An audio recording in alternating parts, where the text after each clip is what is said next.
to Gladiator Fighting Championship. I have here Mr. Ethan Lewis. First of all, congratulations on that belt there. How did that feel? Yeah, thanks very much. Yeah, mixed emotions. Obviously, so happy to get the belt, my third amateur title. Definitely, I think that's got to be the toughest challenge of my career, of my amateur career so far. I knew he was going to be really tough. I knew he'd bring the fight to me. It went to the split decision, and luckily, yeah, I got my hand raised. It was one of them ones where if it did go the other way, yeah, I couldn't have complained too much because it was just so tight. There was nothing in it. Yeah. There was really nothing in it. It was a really close fight. It went right down to the wire. I think we both reversed each other to the cage. We both hit each other with big shots. He's really tough, really strong, a little bit stronger than I thought he'd be, to be honest with you. And yeah, he was definitely tough. He had that Irish fighting spirit, 100%. And yeah, I was just happy to put on a good fight for the fans, try and entertain the fans. And yeah, I managed to come away with the win, come away with the belt, and that's all that matters, really. Right on. So it was a split decision. Like, what were you thinking, like, in your head, like, you know, when they raised your hand? Were you, like, obviously, like, you know, you said you were thinking it could kind of go either way, but, like, what were you thinking, like, when they actually raised your hand? Yeah, I obviously, whenever I hear split, I'll check my hand, you know, am I red tape or am I blue tape? I was red tape, so I was just waiting for red. Yeah. I was just praying they don't call out blue, they called out red. And then, yeah, I was just like, thank God I got the win.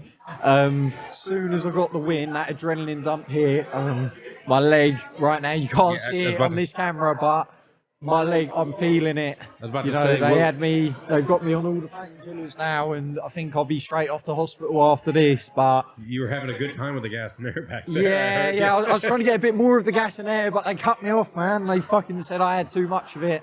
But, explain, what exactly happened to your ankle there? Yeah, he was just chipping away at the calf, and it wasn't necessarily massive shots, to be honest. I thought, little by little, I felt like I was checking them, to be honest, but with them calf kicks, they're not like the low kicks. They set in after, and I've had it against other guys before where it's set in after, but he must have done something to my chin, whether he's bruised it bad or a hairline fracture or whatever. But one thing's for sure, Owen's a tough fighter. That's another undefeated guy who I've taken his one now. Yeah, both last guy who I thought was 3-0 took his one, and he was another really tough fighter. Now Owen, he was 5-0 going into this, just managed to take his O. So clearly, you know, I'm fighting the very top amateurs in the UK, man, and I'm managing to come out on top by the skin of my teeth. But honestly, this fight week, the amount of stressful shit that's happened. I lost a bag as I was getting to the airport. Oh, no. So that was in my head. I literally weighed in, done my video weigh in, got on the flight, and while we were queuing up in security with my teammate Liam, I've lost my bag. That was a stress, you know, we're sorting that all out yesterday. Couldn't get hold of any clean food last night, so ended up having to have a fucking fried chicken burger as my dinner. So like everything that could have gone wrong went wrong, and I still managed to win. And that's what I told myself a few days ago. I said, no matter what, even if everything goes wrong, I'm going to come here, I'm going to win, and I'm going to dominate. I didn't quite dominate like I wanted to, but when you're fighting the best amateurs in the UK, sometimes them fights do go to the wire, and Owen's for sure one of the best amateurs in the UK. I mean, I think he had like 7 or 8 novice fights before he even went amateur. So, you know, he's got a load of experience, and, you know, in the grappling he was great, in the striking he was great, everywhere. You know, he was my match, but I knew that I weren't coming here to lose. I had to get this belt. I'm undefeated now in title fights, 3-0. Won my last 4 fights, 4 in a row, so I just want to keep this team going. I wanted to get another fight on Fight Star back in England on December 20th in 13 days. To be honest, with my leg, the way it's looking, it's not looking likely. But we'll see what happens, you know. Yeah, we'll let myself heal up a little bit. Most likely, Cage Warriors Academy next year. We'll go back to that. Go and get the Cage Warriors Academy the belt. My teammate Dardell, he's the sort of interim champion at the minute, so I let him do his thing, and then we'll figure out, you know, either like another belt or whatever. But yeah, let him do his thing, and then when the belt does become available, I'll be fighting for it, I'm sure. Hell yeah. And go and get my 4th amateur title. That's the goal. Next year, I want to get more active than ever. Make it fucking another 7, 8 wins next year. Why not? You know, just get active. How long do you think, or what more do you think you need to do before you consider a pro career? I'm fighting top amateurs now, and I'm beating top amateurs, which are 2 of the things I need to do.